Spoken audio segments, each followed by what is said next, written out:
Hello, today I would like to create a video on fundamental theorem for line integrals. This is a very confusing topic in Calculus 3 because we're basically getting towards the end. Section 16 is one of the hardest chapters in Calculus 3. And besides just that, line integrals could be tough too. And it's almost a different language at this point. You're getting very close to differential equations. And basically, that's basically what we're doing here. It's basically an introduction to differential equations. We're getting to that point in time, which, wow, it's incredible at this point. So I made this to help with any confusion. I'm going to go through the procedure, go through a quick example, and then hopefully you understand this stuff slightly better. Okay? So, the first thing, line integrals for conservative vector fields are always independent of path. I'm sorry I got this little cut off here. And what that means is the path in which I take does not matter. Obviously, it's independent, meaning that the path does not matter. It's irrelevant, okay? All that matters is where I start at point A and where I finish at point B. It doesn't matter how I got there. I could have took this curve to get there, or I could have taken this straight line, right? There's infinite ways I could get there. But the point is, if I were to draw a little number line here and say, well, this is -5 and that's +5, right? I end at 5 and I started at -5. That's all that matters, right? And there's some science that, you could apply to this. You could apply some science to this, like work, for instance. This is the force times the distance of an object. It's the force times this displacement the object travels. So what that means is, this distance, or this displacement rather, the displacement's still the same. The distance doesn't matter, right? So really, what I'm trying to get at here is that A to B is, if the path doesn't matter, right? And if it's a conservative vector field, meaning it has no breaks, no sharp edges or cuts in the graph, no piecewise functions, then it's, it meets this definition, okay? I'm going to go through a procedure in order to find whether or not the line integral is conservative, if it's a conservative vector field. In order to find if this field is conservative or not, there's a simple process, okay? Now, what will happen is you'll be often given an equation like, we'll just let, f, I know I'm kind of like somewhat plagiarizing the textbook in this case, but I'm explaining it, okay? I'm explaining it in my own words, so that people understand this better. I am taking examples exactly from Stuart's book, so I'd like to cite that. Thank you, Stuart, for your wonderful examples. But we're going to let f equal p I plus q j, right? And that's a vector field, yes? You would agree I could sketch this if I really wanted to, but I'm not going to waste the time. That's a different section.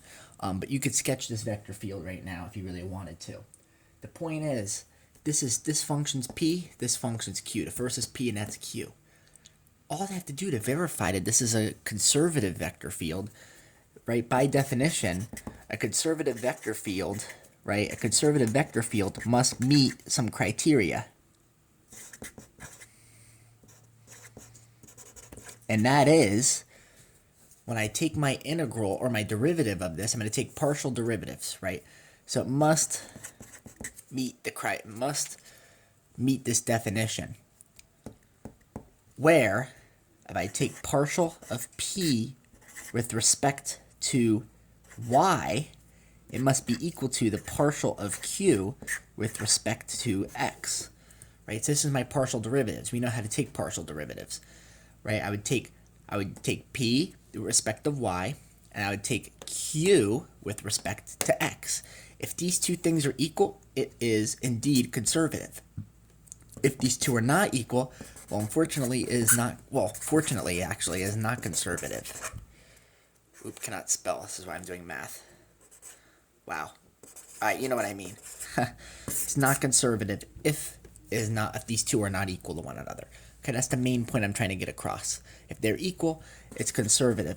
Now, the reason I say it's unfortunate if they are conservative is it's unfortunate because basically, once I find that they're conservative, I could find there shall be a function that exists. There exists a function. Wow, I'm really butchering this today.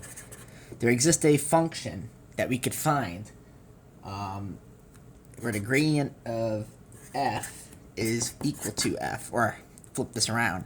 But the point is, this f function I'm given will be equal to the gradient vector, and I can find that function at which it exists, and I'm going to go over that procedure momentarily.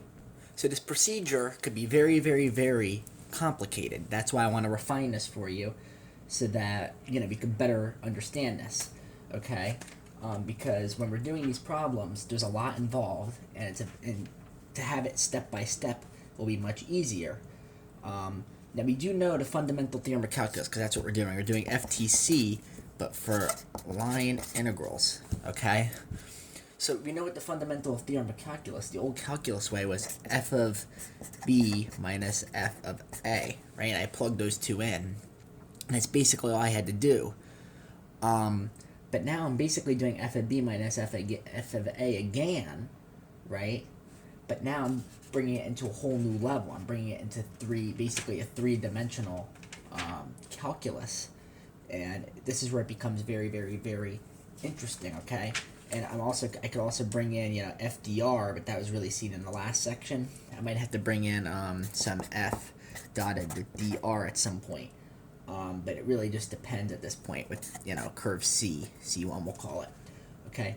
The point is, then you could have a piecewise function where you have to add them all together. C1, plus another FDR for C2, and so on, yada, yada, yada, yada, yada, yada, on forever.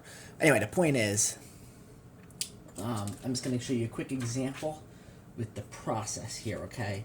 So I have, basically, if I'm going to go walk you through this process, I'm going to be given an example, right? So unfortunately, I'm going to take this one right from the book again, right from Stewart's book. So thank you, James Stewart, 8th edition calculus book. I'm going to borrow this example, and I'm just going to explain it, okay? So I would love to cite them ahead of time for plagiarizing rights. So I do not want to steal anybody's work. So thank you, Stewart. All right, I have this I plus all of this to the jth. And this example is seen in your book. If you have the Stewart 8th edition calculus book, you'll see this example. It's on page 1131 towards the bottom. It's example number 4. Okay? Basically what you're going to do is there shall be a function that exists of f, where f is equal to the gradient of f, like I said before. You should have f equal to the gradient of f. Yes? And we're going to find this function. So if I'm asked to find this function, you have to assume already that it holds true that this is conservative, and it is a conservative vector field because they gave me an RT as well. But we could evaluate the line integral later. But quite honestly, the line integral shouldn't be anything you have to worry about right now because you know how to do that, and that was really just the section before this. This is now just determining the equation for, basically the equation for the conservative vector field over this line integral. So I'm going to evaluate this very quickly. The first thing I'm going to say, right, you would agree that this is pi p and that this is q. Yes? Because this is front of I, that's in front of j. Two different pieces. Originally, to determine if it's a vector field, now I would do the whole dp dq thing that I showed you in the last slide. I would find the whole dp dy is equal to dq dx. But I already know I don't have to do that because I already know it's conservative. They're telling me it's in the book that it's conservative. They gave me r of t, and I know that this is already a function. They want me to find it now. So we know that f is a conservative function, and so therefore we're going to find the function, the gradient of f is equal to the function f. Yes? So we have this here. Yes? But now what I'm going to do is my first step is going to be to first identify fx as 3 plus 2xy. I didn't do any calculus yet. I'm literally just identifying these. And then I'm going to have fy is x squared minus 3y squared. Okay, so notice I did not even differentiate anything yet. But now my second step, after I identify this, right, I'm going to identify only this one, this integral, with respect to x.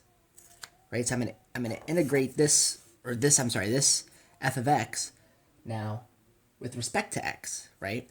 So I have 3 plus 2xy. So I take my p and I integrate it with respect to x. So that's my first step, my second step, right? So I first identify, then I integrate p with respect to x, or dx, rather, okay? So this is dx. It's defined as dx.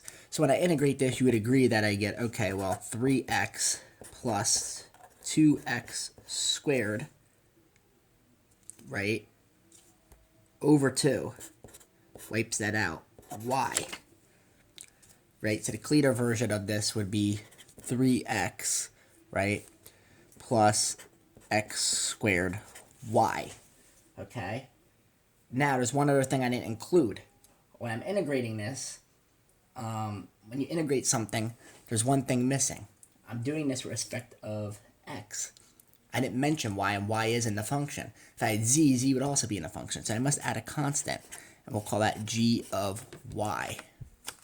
Okay? So there's my constant, g of y, yes? So now, the next step, right? I've already gotten this far. Now my next step is going to be, I have this. Now, I'm going to integrate this function, or not integrate, but I'm going to actually take this and now differentiate this with respect to y, all right? So, when I do that, I'm going to get, and this is step number 3, I'm going to integrate this with respect to y. So I'm going to find f of y, okay? So I'm going to take this down. F of y is equal to, you would agree if I integrate this with respect to y, or take the derivative, I'm sorry, why am I saying integrate? If I take the derivative with respect to y, you agree that this is a constant, 3x. X squared is also a constant, but I'm going to integrate with respect to y, so I'm just left with x squared, right? X squared plus g prime of y, because I took the derivative of y, g of y, so I'm going to put a prime there, as I can't, differentiate, it's a constant. So I'm just showing it arithmetically, yes? Now, when I do that, I'm going to now, the interesting thing here is, I'm basically going to wind up setting these two things equal to one another, okay? So what I'm going to do is, I'm going to say, okay, I take x squared, so the fourth step, I'm going to set q equal to, right, the fy from step 3. Yes? So x squared plus g prime of y, I'm going to set that equal to the q up here. X squared minus 3y squared. Now look at that. Some cool stuff happens here. I move x squared to the other side. These two cancel out. They drop out. So I get g prime of y is now equal to negative 3y, squared, because I want to solve now for g prime of y. Right? I want to solve for my constant g prime of y. Well, now that I did that, right, this is interesting, because now I did that. Now I'm just going to integrate with respect to y one more time. So I'm going to integrate as step 5 with respect to dy. Okay? So now I'm going to bring this guy down here. I'm going to say, okay, well, the integral of negative 3y squared, what is that equal to? If I take this, I'm going to get this to be equal to, I'm going to add 1 to the top and put it over it.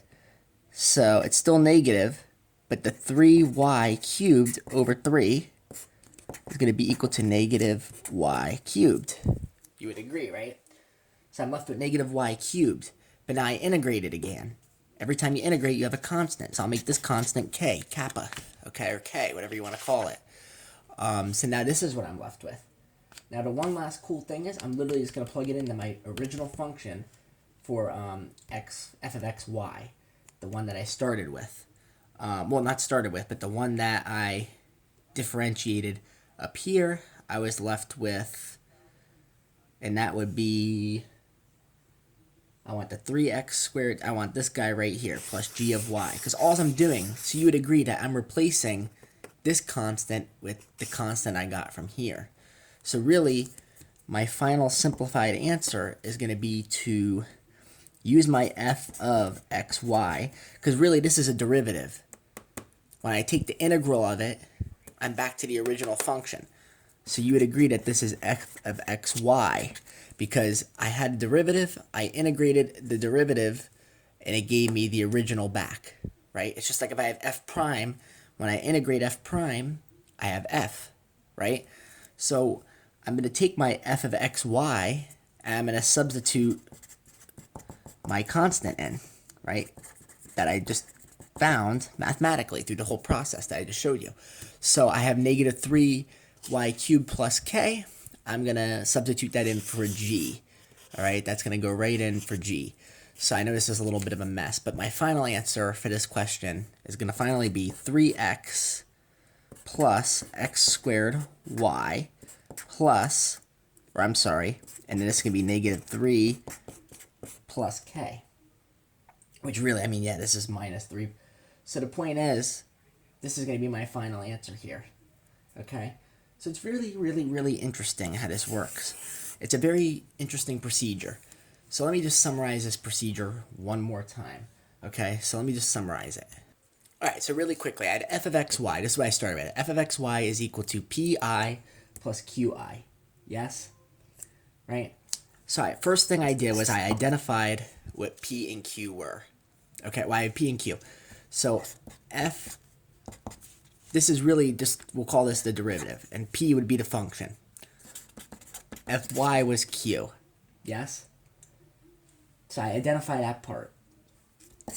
My second part is to integrate with respect to x. Integrate p with respect to x. So p dx. I do that.